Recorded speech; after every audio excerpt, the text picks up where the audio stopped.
प्रेम से बोले शंकर भगवान की जय, मैया गौरा पार्वती की जय, गणपति ललनमा की जय, सच्चे दरबार की जय।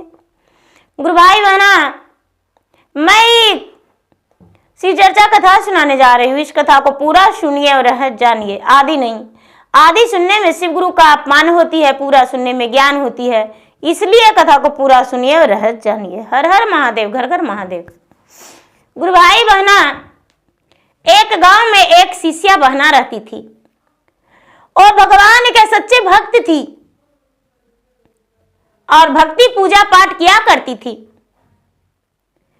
उस शिष्या बहना के जब ब्याह हुआ तो अपना ससुराल गई, तो ससुराल में अपने सास से बोली कि माँ जी, हम भगवान के भक्ति करते हैं, पूजा करते हैं, शिव मंदिर कहाँ है हमें बता दीजिए। उसके सास बोले, बेटिया जब ससुराल बसना है तो शिव जी का ध्यान छोड़ दो, यहाँ कोई पूजा पाठ नहीं करता है, कोई भी पूजा पाठ नहीं करता है, कोई भक्ति भजन नहीं करता है। यहाँ के लोग जो हैं तुम्हें पता नहीं, पागल कहेंगे, डायन कहेंगे, क्या कहेंगे, इसका कोई ठिकाना नहीं, तू पूजा पाठ नहीं करो। वो कहती है कि नहीं माँ जी, हम भगवान का जब तक कल जाप नहीं करेंगे, पूजा नहीं करेंगे, जब तक कल हम भोजन नहीं करेंगे। सास बोली कि ठीक है, जितना दिन मन है उतना दिन भोजन को त्याग दो, लेकिन तुम्हारा हम नाम नहीं बर्बाद करवाना चाहते हैं। लोग तुझे पता नहीं किस किस नाम से पुकारेंगे। दीदी शिष्या बहना के एक दिन बीत गया, सास मंदिर नहीं ले गई। 2 दिन बीत गया दीदी, सास मंदिर नहीं ले गई। तीसरा दिन बीत गया, सास मंदिर नहीं ले गई। चौथा दिन बीत गया, सास नहीं मंदिर ले गई।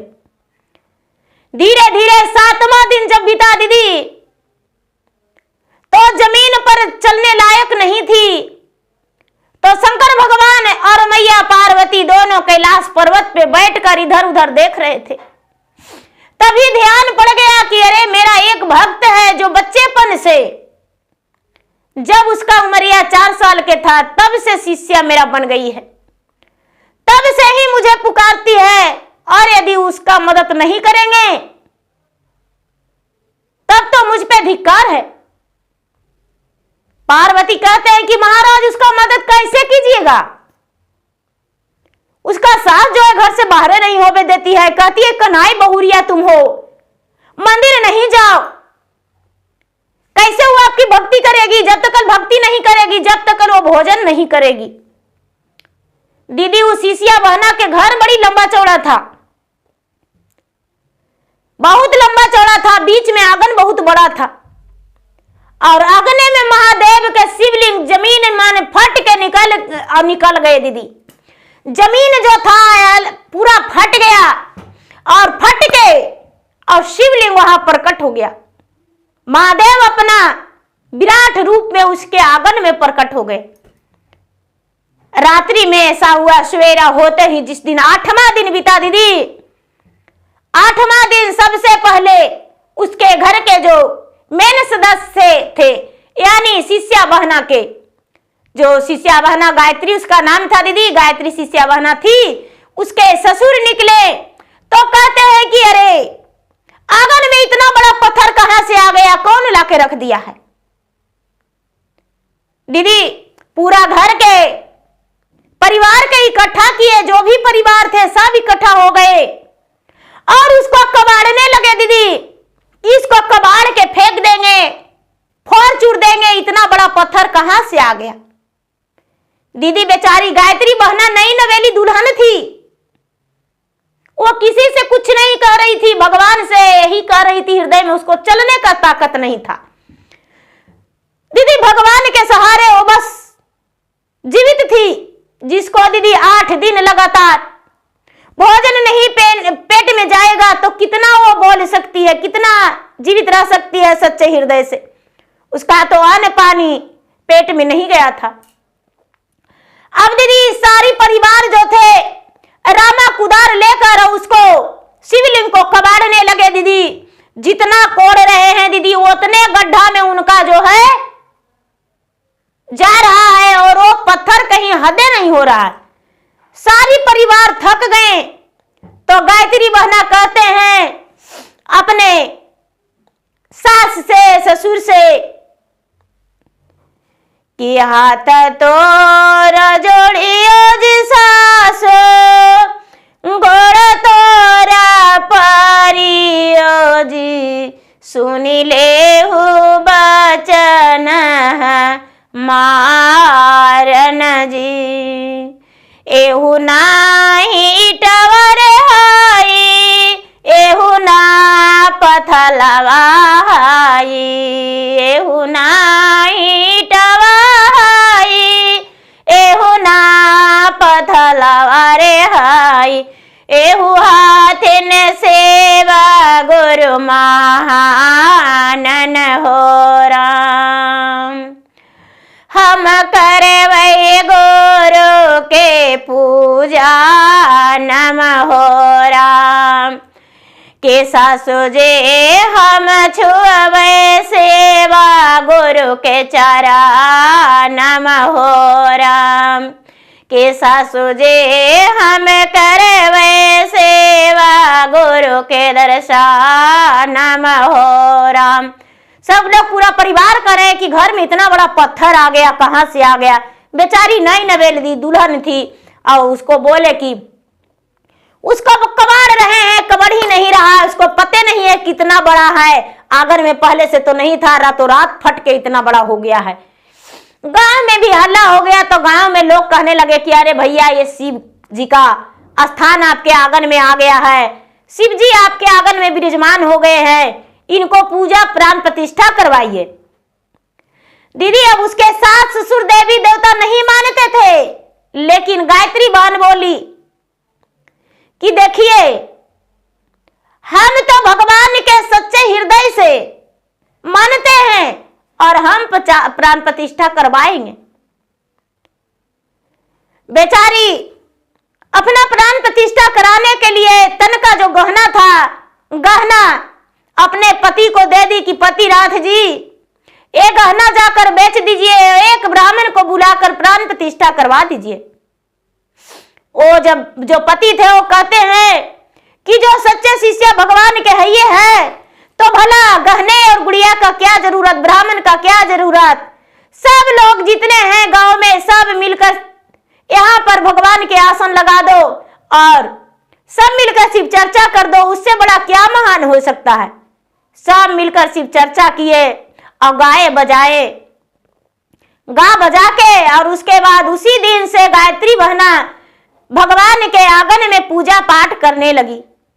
धीरे धीरे समय बीता दीदी, उसके देखा देखी गांव में कई लोग पूजा पाठ करने लगे, कई लोग भगवान के जाप भक्ति भजन करने लगे। धीरे धीरे समय बीतते बीतते 3 से 4 साल बीता, एक पुत्र हुआ। और जब एक पुत्र हुआ तो गायत्री बहना बड़ी खुश हो गई, मुझे एक पुत्र हुआ है। धीरे धीरे समय बीता, 4 साल 5 साल फिर बीता तो फिर से एक पुत्र हुआ, बड़ा सुंदर सुंदर पुत्र था। कुछ दिन बीता, 2 साल 3 साल तो फिर से एक पुत्र हुआ। जब 3 बेटा हो गया तो गायत्री बहना कहती है कि भला भगवान तो मेरे आंगन में विराजमान हो गए और मुझे सब कुछ दे दिए। मुझे भगवान के कृपा से पति भी बढ़िया मिल गए, सारा परिवार मिल गए हैं। मेरे परिवार जो थे पूजा पाठ भक्ति भजन नहीं करते थे, लेकिन मेरे आने पर भला भगवान मेरे आंगन में उपस्थित हो गए। मेरे भगवान आंगन में अपना आसन गिरा दिए तो भला सब कोई पूजा पाठ करने लगे। इससे ज्यादा हमें क्या चाहिए। अब तो 3 गो भगवान संतान भी दे दिए हैं। दीदी वो जो गायत्री बहना थी अपने परिवार के साथ रहने लगी, बच्चे को पोषण पालन करने लगी।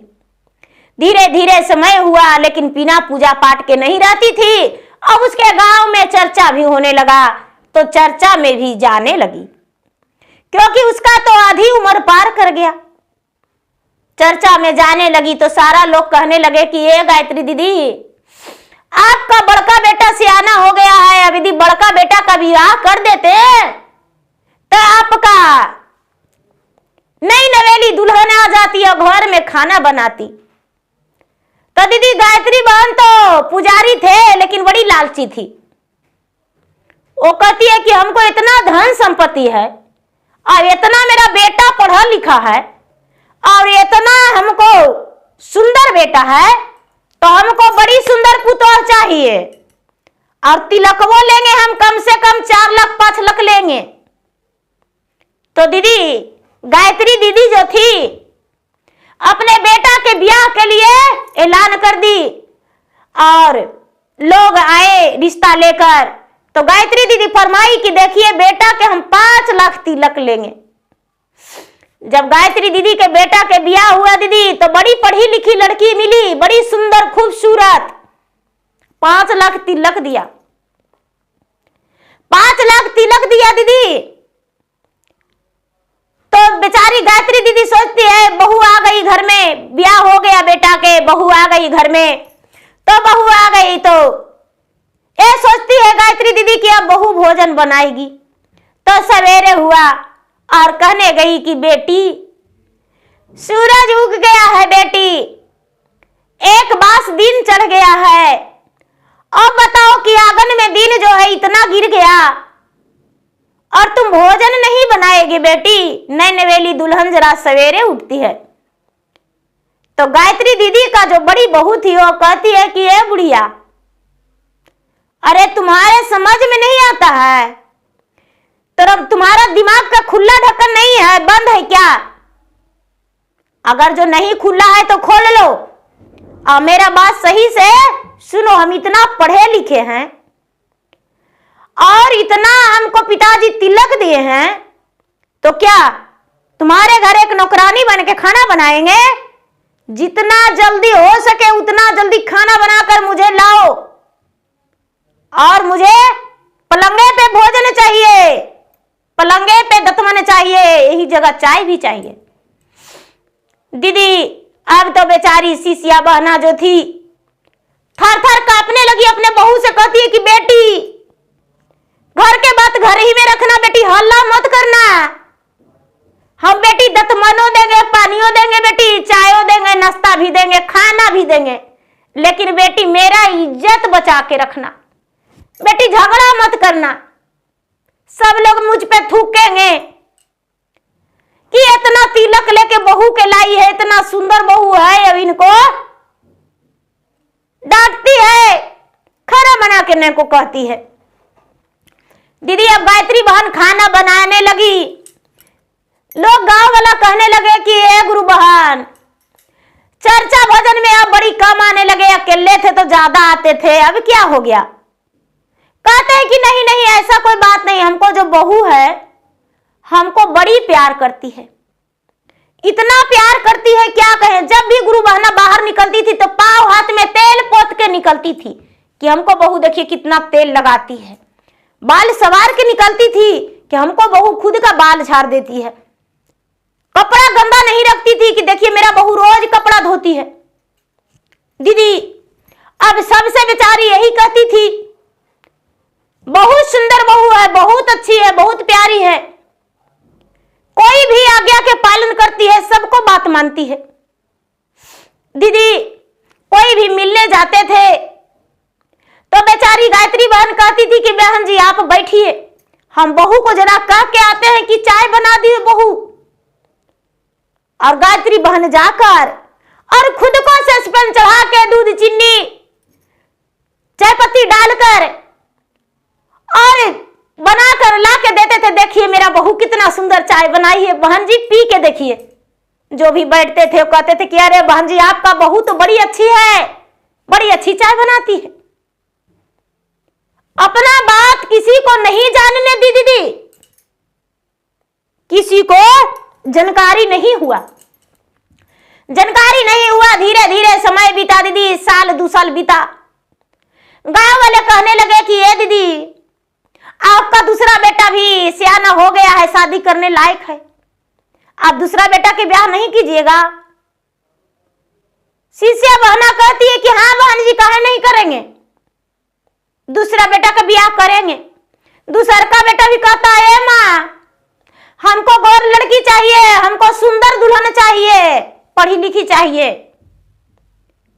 गायत्री बहन कहते हैं कि बेटा तुमको लड़की चाहिए तो हमको तिलक भी चाहिए, हम तिलक भी लेवे करेंगे, खर्चा कहाँ से करेंगे, उसको गहना देंगे, कपड़ा देंगे, लोग आएंगे तो हम खर्चा कहाँ से करेंगे।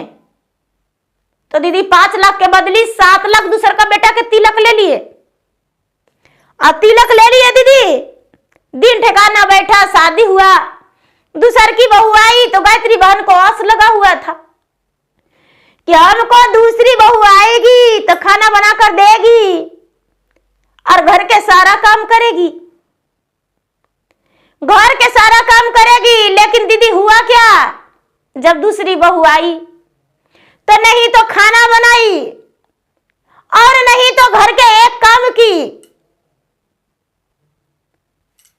चुपचाप लाट साहब जैसा पलंग पे बैठ गई, अपने सास को फरमाती है कि माँ जी सवेरा हो गया, धूप निकल गया, क्या चाय लेकर मेरा आ रहे हैं। गायत्री बहन कहते हैं बेटी धीरे से बोलना, चाय चढ़ा हुआ है, हम तुम्हारे लिए चाय लेकर आएंगे, चाय चढ़ा हुआ है, धीरे बोलना। कहती है मैं डरने वाली नहीं हूं, मेरे पिताजी 7 लाख तिलक दिए हैं। अरे तू तो मेरे नौकरानी के लायक भी नहीं हो, जल्दी से चाय बना के लेकर आओ। सास ज्योति झटपट चाय बना के लेकर गई दीदी। अब भोजन दोनों टाइम बनाने लगी दीदी, घर के सारा काम करने लगी। अब धीरे धीरे समय बीत रहा था। गायत्री बहन जो है अपने सास के पास शरण में जा, अपने भगवान के पास शरण में जाकर और भगवान से कहते हैं कि हे भगवान हमरो को 2 पुतोह दिए, दोनों वैसने मिल गई, हम ही से खाना बनवाती है, हमको से सारी काम करवाती है, कपड़ा भी धुलवाती है। हे भगवान मेरा बुढ़ापा का मट्टी कैसे रिमहेगा। अब भगवान के पास बिना रोए एक दिन नहीं रहती थी। चर्चा भजन में कभी कभी जाया करती थी तो लोग कहने लगे कि ये बहन जी आपका तीसरा बेटा भी सियाना हो गया, तीसरा बेटा भी बड़ा हो गया, सियाना हो गया है, उसका शादी नहीं करेंगे। आपका 2 बहू तो बड़ी सुंदर थी, बहुत अच्छी है, आपका घर से एक आवाज नहीं निकलता है, कोई शिकवा शिकायत नहीं है आपके बहू के। कहते हैं कि दीदी अबरी कितना तिलक लीजिएगा। तो गायत्री बहन कहते हैं कि एक को पैसा तिलक नहीं लेंगे अबरी, लड़की कैसा चाहिए, तो बिल्कुल गरीब घराने के। अरे गरीब घराने के तो हाँ, जो भगवान के भक्ति पूजा करती होगी उसी से ब्याह करेंगे। दीदी अब जो है उसके लिए लड़की ढूंढा गया तो एक बेचारी बुढ़िया थी, बेचारी बुढ़िया थी, उसका एक पोती था, उसका बेटा और बहू दोनों एक्सीडेंट में इस दुनिया से चल बसे थे और एक नन्ही सी गुड़िया थी। तो दादी के पास उसका परवरिश हुआ था। जो बुढ़िया थी उसका वो बेसहारा बन चुकी थी, तो दूसरे के दरवाजे से मांग मांग के दुख मजूरी करके अपना पोती के पालन की थी। लेकिन वो जो बुढ़िया का पोती थी वो प्रतिदिन भगवान के मंदिर जाती थी और पूजा पाठ करती थी और पूजा पाठ करके अपने दादी के साथ मड़ई में रहती थी, मड़ई में रहती थी। एक दिन गायत्री बहन के छोटा बेटा काम करके आ रहे थे और झोपड़ी वाली बुढ़िया के पोती पर नजर पड़ा तो वो बड़ी सुंदर से भजन कर रही थी, बड़े अच्छे से बांसुरी की तरह उसका आवाज था, बहुत सुंदर से वो गा रही थी। तो अपने दादी से जाकर अपने माता से जाकर गायत्री बहन से छोटा बेटा बोला कि माँ इस बार शादी हम तिलक लेकर नहीं करेंगे, सूरत पे नहीं करेंगे, धन संपत्ति पर नहीं करेंगे। माँ तूने अपना बेटा को 2 बेटा को अपना मर्जी से की हो, लेकिन इस बार विवाह हम अपना मर्जी से करेंगे। माँ एक लड़की देखे हैं, बड़े गरीब निर्धन घर के है माँ, एक बुढ़िया है और बुढ़िया जो है भिखारिन है, भिखारिन बुढ़िया जो है माँ उसका एक पोती है, दुखरा मजूरी भीख मांग के अपने पोती को प्रतिपाल करती है और शिव मंदिर दोनों दादी पोती रोज जाती है। क्या उससे तू ब्याह कर देगी मेरा? बुढ़िया बोली, गायत्री बहन बोली कि अपने बेटे की कि हाँ बेटा, जैसा लड़की से तू कहेगा वैसने से ब्याह कर देंगे। दीदी अब गायत्री बहन उसको देखने गए और बुढ़िया से बोले कि ये बहन जी, आप अपना पोती को मेरा बेटा से ब्याह कर दीजिए। बुढ़िया जो थी वो कहती है कि हो भाग है महादेव, आपका बहुत बहुत धन्यवाद, शुक्र है आपका कि जो आप मेरे बेटी के लिए रिश्ता भेज दिए। मैं बेसहारा बुढ़िया रात दिन सोचते रहते थे कि मेरा बेटी का देने के लिए मेरे पास कुछ नहीं है, एक जोड़ी सही से कपड़ा भी नहीं दे सकेंगे। हे भगवान, आपका बहुत बहुत धन्यवाद है। बोले कि तो ठीक है बेटी, अपना बेटा को कहिए मेरे पास मड़वा भतवान के बारात के लिए पैसा नहीं है। मैं अपना बेटा से कहिए मेरा बेटी को मंदिर में सिंदूर दान करके और अपना वस्त्र पहना के इसे लेकर जाएंगे। गायत्री बहन का छोटा बेटा जो था, बुढ़िया बोली कि देखो बेटा, गायत्री बहन बोली अपने बेटा से कि देखो बेटा, वो निर्धन और गरीब है, एक जोड़ी कपड़ा तू लेकर जाओ और मंदिर में सिंदूर, शिव मंदिर के द्वार पे सिंदूर दान कर देना और वहीं पर कपूर जलाकर बेटा 7 फेरा लेकर और शंकर भगवान के साक्षी मान के और तू उसे अपना पत्नी स्वीकार लेना और उसे घर लेकर आ जाना। गायत्री बहन का छोटा बेटा जो था वो तनिक भी देर नहीं किया और एक जोड़ी कपड़ा लेकर उस भिखारिन बुढ़िया के पास चला गया और भिखारिन बुढ़िया से बोला कि माता जी, इस वस्त्र को अपने बेटी को दे दीजिए, वो पहन लेगी और शिव मंदिर चलिए, हम शिव मंदिर के पास विवाह कर लेंगे। शिव मंदिर के पास भिखारिन बुढ़िया अपने पोती को लेकर गई और ले जाकर अपने पोती को मांग में सिंदूर भरवा दी। गायत्री बहन का छोटा बेटा उससे ब्याह कर लिए और अपना घर लेकर आ गए। जब अपना घर लेकर आ गए दीदी, तब सवेरा हुआ। सवेरा होते ही वो स्नान करके, झाड़ू लगा के स्नान करके और जाके बड़े प्रेम से शंकर भगवान के जल चढ़ाई, पूजा पाठ करके उसके बाद घर के रसोई में लग गई। बेचारी गायत्री बहन बुढ़िया जो थी वो भोजन बनाने चली तो कहती है कि माँ जी, बोला मेरे रहते छते आप कैसे भोजन बनाएंगे माँ जी? नहीं माँ जी, हम आपके लिए भोजन बनाएंगे माँ जी। माँ जी एक काम नहीं कीजिए, माँ वो काम नहीं कीजिए। आप तो दीदी गायत्री बहन के कोई काम ही नहीं करने देने लगी। भिखारिन बुढ़िया की पोती यानी छोटी बहू कोई काम नहीं करने देने लगी। अब धीरे धीरे समय बीता, कुछ दिन बीता। अब वो दो बड़ी बहू थी, मंझली बहू थी, वो ताना मारने लगी, बाप रे, बड़ा आई है 3 दिन की चांदनी और फिर अंधेरी रात, बड़ा चकती जगा रही है, खाना बना कर देती है इस बुढ़िया के। है खाना बना के देती है, ये काम करके देती है, वो काम करके देती है। हम तो इसको घर में आए हैं जैसे कुछ नहीं किए हैं, नहीं करेंगे। दीदी धीरे धीरे समय बीता। एक दिन का बात है कि शंकर भगवान एक बूढ़ा के भेष में दीदी जोगी बाबा के रूप में गायत्री बहन के दरवाजे पर आए और गायत्री बहन जो थी उस वक्त चर्चा में गई थी, चर्चा में गई हुई थी। चर्चा में वो बैठकर चर्चा कर रही थी, भक्ति भजन गा रही थी, कथा कहानी सुना रही थी। तीनों बहुआ घर में थी। शंकर भगवान एक बूढ़ा के रूप में दीदी उसके दरवाजे पर आए और हर हर महादेव करके आवाज लगाए। बड़ी बहू निकली तो बड़ी बहू से कहते हैं कि हे बेटी, जरा हमको मुट्ठी भर अन्न दान कर दो, मुट्ठी भर अन्न दान कर दो बेटी, हम भिखारी हैं। तो बड़ी बहू कहती है कि ए बुढ़वा, तुम्हें समझ में आता है? मेरा पति इस घर में कमा के लाते हैं और हम तुम्हें अन्नदान करेंगे? अरे मारेंगे झड़ुआ से कि सारा मुंह में खरोच आ जाएगा। अब देहिया में तो इतना निशानी पड़ेगा ना कि कोई गिनती भी नहीं कर पाएगा। जितना जल्दी हो सकता है उतना जल्दी मेरे दरवाजे से चले जाओ। बाबा कहते हैं कि नहीं बेटी, मैं हठी हूं।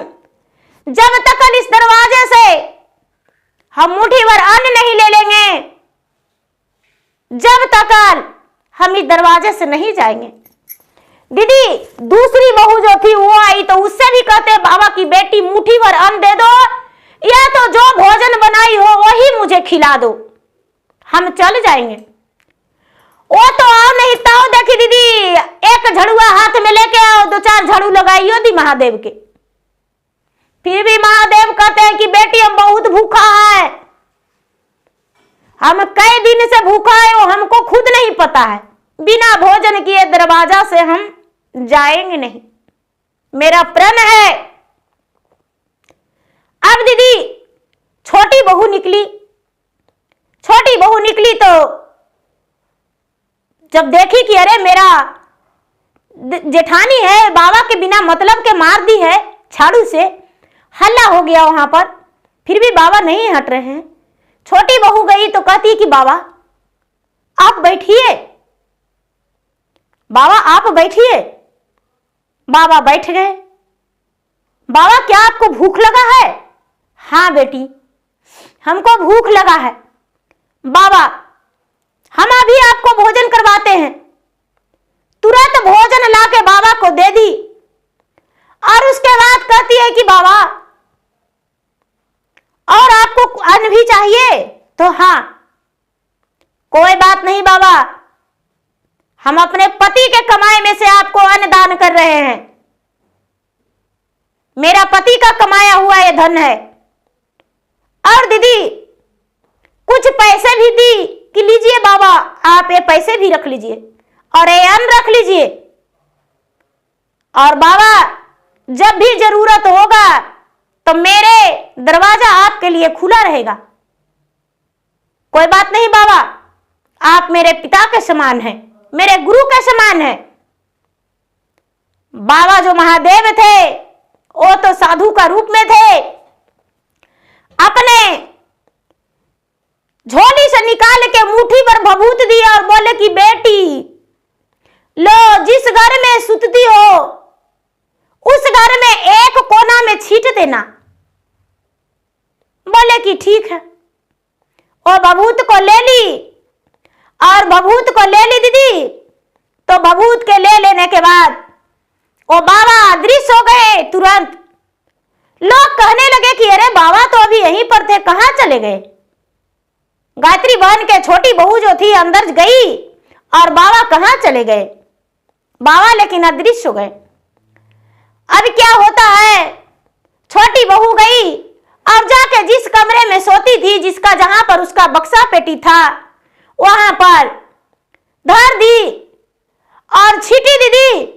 और उसका जो भभूतिया था दीदी छीटने लगी तो उसका तन में पड़ गया, उसका शरीर पर पड़ गया, शरीर पर पड़ गया दीदी। और ऐसे राख छीटने में तो तन पर पड़ जाना कोई भारी बात नहीं है, पड़ ही जाएगा। तन पर पड़ गया। बेचारी गायत्री बहन की छोटी बहू रात में शाम का समय में भोजन बनाई, अपने जेठ जेठानी सास ससुर सब के भोजन, गायत्री बहन के छोटी बहू जो थी सबको भोजन करवाई, भोजन बनाकर। फिर रात में जब सोई तो सुबह जो सवेरा हुआ तो उठने नहीं पा रही है। उसका हाथ में बड़े मोटे मोटे सोने का कड़ा, गले में बहुत बड़ा बड़ा हौसली बना हुआ है सोने का, पांव में जैसे बेड़ियां पड़ता है वैसे सोने का कड़ा है। अब तो करे कि हे भगवान मेरा हाथ पांव में इतना वजनदार ये सब गहने कहां से आ गया। उसके पति जो थे बिस्तर छोड़ के और चल गए थे। गायत्री बहन के जो बड़ी बहू थी दीदी वो सोचती है कि अभी तक छोटकी उठी नहीं है, खाना कौन बनाएगा। क्या उसके नानी खाना आएगी बनाने? अभी जाके उसके मजा चखाते हैं। बड़ा पलंग डसा रही है। गई तो कहती है कह रहे अभी तक तू सोई हो। क्या कहें दीदी, हमको तो बिस्तर से उठले नहीं जा रहा है। अब तो बिस्तर क्या, कोना में देखती है दीदी तो कोना में तो सोना चांदी के ढेर लगा हुआ है और इसका तन पे भी गहना से लदा हुआ है। अब तो बड़की कहती है कि अरे बाप रे मंजली जल्दी से छोटकी के कमरे में आ जाओ। मंजली दौड़ के आई दीदी, दूसरी बहू दौड़ के आई, कहती कि क्या है दीदी? अरे देखो देखो क्या है, छोटकी का तन पे कितना गहना है, उठे नहीं पार रही है और कोनवा में देखो रखा हुआ है। जितना हम लोग का पति कमा के बुढ़िया के देते थे सब हम लोग के पति का कमाए और पहले जो रखी धरी थी सब इसी को दे दिए हैं। अरे इसका जो माँ थी वो तो भिखारिन थी, इसके पास इतना सोना चांदी धन दौलत कहां से आया? सब बुढ़िया दी है। हे भगवान। अब दीदी बुढ़िया के उठाने गई दोनों बहू मिलकर, तो बुढ़िया बिस्तर छोड़ चुकी थी दीदी, बाहर में बैठी हुई थी, दरवाजे के बाहर बैठी हुई थी। बाहर दोनों झाड़ू लेकर गई, झाड़ू लेकर गई और बुढ़िया के मारना स्टार्ट कर दी दीदी। लेकिन भगवान का महिमा, बुढ़िया के वहां पर से भगवान गायब कर दिए। बुढ़िया के भगवान गायब कर दिए कि अरे अब दोनों के लीला लगा देते हैं। दोनों अब मंजली मारती है बड़की के, बड़की मारती है मंजली के। अब उसका झाड़ू उसका पर लग रहा है दीदी, उसका झाड़ू उसका पर लग रहा है। अब तो बुढ़िया वहां पर है ये नहीं है और दोनों आंख मूंद के जी जान धो के मार रही है कि बुढ़िया तुमको प्राण ले लेंगे। जितना मेरा पति कमाए, जितना मेरा ससुर का कमाई था, जितना तुम कमा के रखी हो सब तुमने छोटकी के दे दी, सब तुम छोटकी के दे दी हो। इसीलिए हम तुम्हारा प्राण आज ले लेंगे, जीने नहीं देंगे। दीदी मारते मारते दोनों बेहोश गिर गई। अब जो दोनों बेहोश गिर गई दीदी तो सब गांव वाला भीड़ लगा लिए दीदी और मजा लूटने लगे कि आपके घर में तो कभी लड़ाई नहीं होता था, आप कहते थे कि हमको दोनों तीनों बहू बड़ी अच्छी है, लेकिन बताइए आप कहां चल गए थे? आप आए देखिए दोनों बहू बेहोश है। लेकिन उसको क्या किए थे भगवान? गांव के पश्चिम एक महादेव का मंदिर था, महादेव मंदिर में ले जाकर उसको बुढ़िया को बैठा दिए। महादेव का लीला। जब बुढ़िया मंदिर से आई दीदी तो देखती है कि सुबह सुबह मेरा दोनों बहू लड़ झगड़ के बेहोश पड़ी हुई है। अब दोनों जो बहू थी मार पीट के दोनों बेहोश पड़ी थी, तो बुढ़िया कहती है कि हे महादेव, अरे बहू के करन में शिवग्रह बनले नौकरानिया से पलंगे पर दलिए चाहे नसता हो लाला से पलंगे पर दलिए भो जनमा हो लाला से कोई नहीं जनतन गंगा के लोगवा हो लाला से कोई नहीं जनतन गौआ के लोगवा हो लाला से के तागोरो होलो नम बाद नम होला ला से के तागोरो होलो नम बाद नम होला। भगवान से कहती कि हे भगवान, यही के डर से हम दासी बन के इसका चाय नाश्ता पलंगे पर देते थे, लेकिन हम मंदिर में चल गए और ये नतीजा क्या है? लड़ झगड़ के दोनों अपने में मारा पीटी कर करके ढिसम ढिसम और बेहोश हो गई। अपना बेटा के इधर उधर, बेटा जो था खेत पर चल गया था काम करने करवाने भी, बेटा के बुढ़िया दौड़ के बुला रहे, बेटा क्या काम कर रहा है रे? तुम्हारा पत्नी तो लड़ झगड़ के बेहोश हो गई है, डॉक्टर के बुलाओ, उसको इलाज करवाओ। दीदी डॉक्टर वैद्य आए, सुइया लगाए, दवाई दिए, लेकिन होश नहीं आया, होश नहीं आया। अब कहते कि हे भगवान अब क्या करे? धीरे धीरे समय भी बीत रहा था। अब छोटी बहू कहती है कि हे भगवान, हमको देख के तो बोल रही थी, सास के मारने आई थी, सास नहीं मिली तो आपसे मैं लड़ गई। महादेव से कहती कि हे भगवान, माफ कर देहु शिवग्रह एहुरे कसुरवा से आबा नहीं होए तय का सुरवा हो लाला से आवा गोतनी कर तन पो जनमा हो लाला से आवा गोतनी बना तन का हनवा हो लाल। सासू जी के नीता उठी चरना जे छुआ तन से थाल में परोसा तन भो जनमा हो लाल से थाला में परोसा तन भो जनमा हो लाल से माफ करी देहु एहू का सुरवा हो लाल। शंकर भगवान के शरण में जाके, आंगन में शंकर भगवान थे, जाके कहती है छोटी बहू के, हे भगवान उसे माफ कर दीजिए, माफ कर दीजिए भगवान, सब कुछ करेगी। जब दो शंकर भगवान उसको माफ कर दिए दीदी, शंकर भगवान माफ कर दिए और माफ कर दिए तो दोनों का होश आ गया। जब दोनों का होश आ गया दीदी, तो दोनों को होश आने के बाद बुढ़िया पर नजर पड़ा तो बुढ़िया के दोनों बाल धर ली और कहती है कि बुढ़िया, जितना कमाया था, जितना जमा था, सब छोटकी की दे दी। बुढ़िया का हक्का बक्का बंद था कि क्या दे दिए छोटकी के, उसे तो पता भी नहीं था। हम तो छोटकी कुछ देवे नहीं किए हैं, छोटकी के कहां कुछ दिए हैं। अरे 2 जोड़ी कपड़ा तो पहनती है मेरा घर का, कुछ तो नहीं दिए हैं।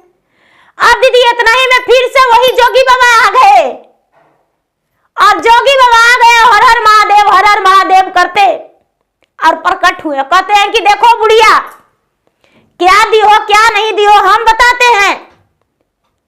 हम तुम्हारे दरवाजा पर कल भिक्षा मांगने आए थे और तुम चर्चा में चल गई थी, तो देखो तुम्हारा बड़की बहू डांटी है और मंझली बहू मार के झड़ुआ से मेरा पूरा शरीर कैसे कर दी है, और छोटकी बहू बैठा के भोजन कराई और मुझे कुछ पैसा भी दिया, वानो दी, तो हम इसको आशीर्वाद दिए, तो इसके पास सब कुछ हो गया, धन हो गया, तो इसमें झगड़ा क्या है।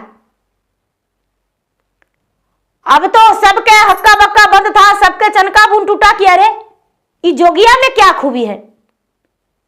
शंकर भगवान अपना रूप में हो गए कि देखो जोगी है या कौन है, देखो मुझे। बुढ़िया के दोनों पुतों हाथ जोड़ के कहती है कि हे भगवान, सब कुछ उसको दिए, हमको काहे नहीं दिए। कहती है कि जहिया से कहने लगे बाबा कि जहिया से आई हो, जहिया से अपने सास को 1 लोटा पानी नहीं दी हो,